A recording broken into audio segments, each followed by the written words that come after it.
कक्षा 10वीं गणित प्रश्न बैंक के हल में आज हम पढ़ेंगे अध्याय 7 निर्देशांक ज्यामिति।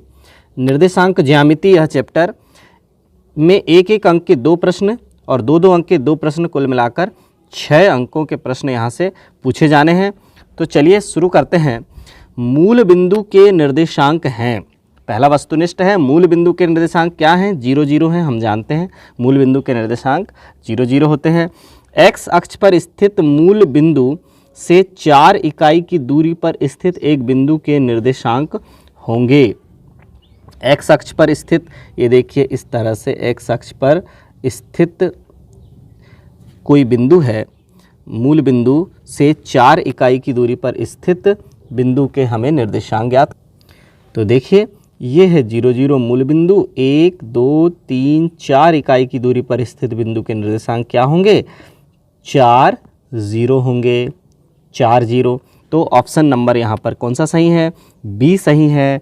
फिर लेते हैं तीसरा प्रश्न है, बिंदुओं a x1 y1 और b x2 y2 के बीच की दूरी का सूत्र क्या है? तो यह सूत्र है ए बी बराबर x2 माइनस x1 पूरे का वर्ग धन y2 माइनस y1 पूरे के वर्ग को जोड़कर अंडर रूट में कर देंगे। तो हो जाएगा ए बी बराबर under root x2 minus x1 पूरे का वर्ग धन y2 माइनस y1 पूरे का वर्ग। फिर अगला देखिए, बिंदु 8 6 और 0 0 के बीच की दूरी होगी। तो इन दोनों के बीच की दूरी हम कैसे निकालेंगे? इसी सूत्र में हम मान रख देंगे तो बीच की दूरी निकल जाएगी। कैसे निकलेगी? ये देखिए 8 ऋण 0 x2 माइनस x1 पूरे का वर्ग, या 0 माइनस 8 कर दो, कोई दिक्कत नहीं है। ये 6 ऋण 0 पूरे का वर्ग, तो 8 का वर्ग हो गया 64, 6 का वर्ग हो गया 36, तो हो गया अंडर रूट 100 और अंडर रूट 100 का मान हो गया 10। क्योंकि दूरी है इसलिए सदैव धनात्मक मान ही लेंगे। तो ऑप्शन नंबर बी यहाँ पर सही है। फिर देखिए आगे हमें प्राप्त होता है 5वां वस्तुनिष्ठ, बिंदुओं a x1 y1 और b x2 y2 को मिलाने वाली रेखा के मध्य बिंदु के निर्देशांक ज्ञात कीजिए। मध्य बिंदु के निर्देशांक भी इसी तरह से ज्ञात कर लेंगे, x1 धन x2 बटे 2 और y1 धन y2 बटे 2, दोनों के बीच का बिंदु इस तरह से हमें ज्ञात हो जाएगा। ऑप्शन नंबर ए यहाँ पर सही है। फिर है बिंदुओं a 1 2 और b 3 4 को मिलाने वाली रेखा के मध्य बिंदु के निर्देशांक ज्ञात कीजिए। बिल्कुल इसी तरह से मान रख देंगे। क्या हो जाएगा मान? देखिए 1 और 3 का योग हो जाएगा 1 + 3/2 और 2 + 4/2, तो हो गया 4/2 और 6/2। तो इसको हम क्या लिख देंगे? पहला बिंदु हो जाएगा 2 और दूसरा बिंदु हो जाएगा 3, 2 3 होंगे निर्देशांक। तो ऑप्शन नंबर ए यहाँ पर सही है। अब है रिक्त स्थानों की पूर्ति कीजिए। तो एक वृत्त के व्यास के सिरों के निर्देशांक हमें दिए गए हैं। वृत्त के व्यास के सिरों के निर्देशांक हमें क्या दिए गए हैं? ऋण 3 4 और 3 ऋण 4 हैं। तब उसके केंद्र के निर्देशांक खाली स्थान होंगे। तो केंद्र के निर्देशांक क्या होंगे? हमें पता है कि जब इस तरह से ये वृत्त है और इसके व्यास के सिरों के निर्देशांक हमें ज्ञात हैं, तो केंद्र क्या है? इन दोनों बिंदुओं ऋण 3 4 और 3 ऋण 4 का मध्य बिंदु कौन है? केंद्र है। तो मध्य बिंदु के निर्देशांक कैसे ज्ञात किए थे हमने? ऋण 3 धन 3 बटे 2 और 4 ऋण 4 बटे 2। तो ये क्या हो जाएगा? 0/2 एंड 0/2, तो 0 0 होंगे। तो केंद्र के निर्देशांक क्या होंगे? 0 0 होंगे।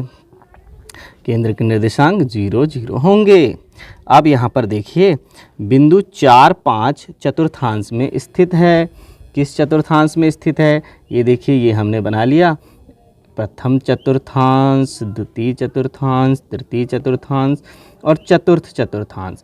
जब दोनों मान धनात्मक हैं, यानी x का धनात्मक मान इधर, y का धनात्मक मान इधर, यानी कौन सा चतुर्थांश कहलाएगा?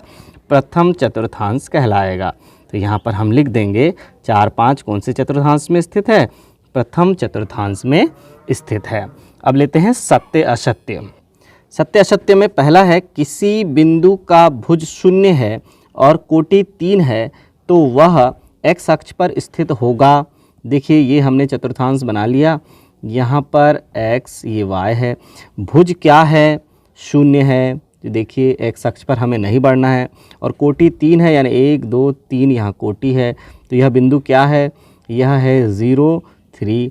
कौन से अक्ष पर स्थित है, ये तो y अक्ष पर स्थित है, अर्थात यहाँ पर यह कथन कैसा है, असत्य कथन है, यह कथन असत्य है। फिर दूसरा लेते हैं, y अक्ष पर मूल बिंदु से 10 इकाई दूरी पर स्थित बिंदु के निर्देशांक 10 0 होंगे, यह भी असत्य है। y अक्ष पर स्थित मूल बिंदु से 10 इकाई की दूरी पर कोई बिंदु यदि है, ये मान लो 10 इकाई पर है, तो उसके निर्देशांक तो होंगे 0 10 10 0 थोड़ी होंगे, 0 10 होंगे, तो यह कथन भी असत्य है। तीसरा है, बिंदु पी एक्स वाई की मूल बिंदु से दूरी अंडर रूट एक्स वर्ग धन वाई वर्ग होगी, बिल्कुल होगी। पी एक्स वाई की मूल बिंदु से दूरी अंडर रूट एक्स वर्ग धन वाई वर्ग होगी, यह कथन सत्य है। फिर y अक्ष पर स्थित बिंदु के निर्देशांक 0 y के रूप में होते हैं, यह भी बिल्कुल सत्य कथन है। जिस अक्ष पर होंगे उसी अक्ष के निर्देशांक होंगे, शेष अक्ष का 0 होगा। एक शब्द या वाक्य में उत्तर दीजिए। बिंदु A 4 3 की मूल बिंदु से दूरी क्या होगी, 3 4 की मूल बिंदु से दूरी क्या होगी, अभी हमने देखा अंडर रूट 3 का वर्ग धन 4 का वर्ग। तो सीधे सीधे क्या हो जाएगा, इसमें जब हम मान रख देंगे तो क्या हो जाएगा, अंडर रूट 3 का वर्ग 9 और 4 का वर्ग 16, दोनों का हो गया 25, 25 का वर्गमूल हो गया 5। तो यहाँ पर हो गया कितनी होगी, 5 इकाई होगी दूरी। फिर देखिए दूसरा, बिंदु A ऋण 1 2 और B 3 ऋण 4 को मिलाने वाली रेखा के मध्य बिंदु के निर्देशांक क्या होंगे। मध्य बिंदु के निर्देशांक देखिए, ऋण 1 धन 3/2 और 2 ऋण 4/2, दोनों को जोड़ देंगे तो क्या हो जाएगा, 2/2 और ऋण 2/2, तो क्या होंगे निर्देशांक, 1 ऋण 1 होंगे। क्या होंगे, 1 ऋण 1 होंगे। फिर बिंदुओं ऋण 3 4 और 2 3 के बीच की दूरी क्या होगी, फिर से इन दोनों के बीच की दूरी हमें ज्ञात करना है। तो क्या होगी दूरी, under root x2 minus x1 पूरे का वर्ग, यानी 2 माइनस 2 बार होने की वजह से प्लस 3 पूरे का स्क्वायर, फिर प्लस हो जाएगा 3 माइनस 4 पूरे का स्क्वायर। तो क्या हो जाएगी दूरी, ये देखिए हम हल कर लेते हैं।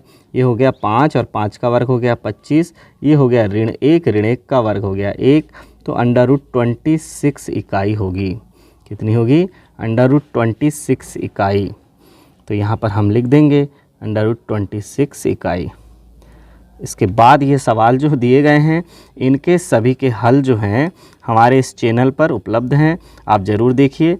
आज की क्लास हम यहीं समाप्त करते हैं। धन्यवाद।